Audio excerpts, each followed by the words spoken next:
આજે અમે આહવાડાંગની એક એવી જગ્યા પર ફરવા ગયા જ્યાં જઈને તમને પાછું ઘરે આવવાનું મન જ નહીં થશે ને રસ્તામાં જતા જતા એક જગ્યા પર ઇકોનું એક્સિડન્ટ જોવા મળી ગયું અને વાસના પહેલા રસ્તાના ખાડાના કારણે એસટી બસનું ટાયર છૂટું પડી ગયેલું. જય શ્રી રામ, ગુડ મોર્નિંગ અને સ્વાગત છે તમારું આજના મારા મિની વ્લોગમાં. સવારમાં ચશ્મા લગાવીને મેં થઈ ગયો રેડી અને બહાર વરસાદ ચાલુ હતો એટલે રેનકોટ પણ પહેરી જ લીધો. પછી 1010 નું બુટલેગરમાં પાણી નાખીને સમજ રહ્યો મેં નીકળી ગયો બિટ્ટુના ઘરે અનાવલ જોવા માટે અને અહીંયા પણ બધા રેનકોટ પહેરીને જાદુ બની ગયા છે. પછી અમે બધા સાથે નીકળી ગયા કરમડુંગર આહવાડાંગ જવા માટે જે વઘઈથી થોડું આગળ આવેલું છે ને રસ્તામાં જતા જતા એક જગ્યા પર ઇકોનું એક્સિડન્ટ જોવા મળી ગયું અને વાસના પહેલા રસ્તાના ખાડાના કારણે એસટી બસનું ટાયર છૂટું પડી ગયેલું. ये बड़ी अच्छी बात कही आप.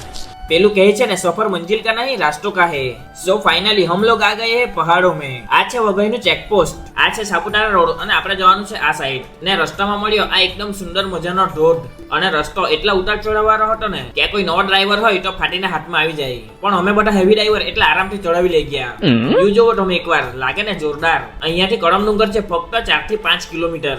ને આ છે આપણા ફેમિલી મેમ્બર જેની સાથે આપણે કરમડુંગર આવ્યા છે. ને આ શોર્ટ વિડીયોનો ફૂલ બ્લોગ પણ YouTube પર આવશે. એટલે તમે એમ નહીં વિચારતા કે મયુરભાઈ તમને વિડીયોમાં કંઈ બતાવ્યું જ નહીં. અહીંયાથી જવાનું છે આપણે કરમડુંગર તરફ અને રોડ જોવો તમે એકવાર, કેવો ઊંચો ટેકરો ને આઈ હાઈ વાતાવરણ એટલે દિલ ખુશ કરી નાખે. આના પછીની સ્ટોરી મળશે તમને પાર્ટ 2 માં જોવા માટે, તો એ પણ જોવાનું ભૂલતા નહીં.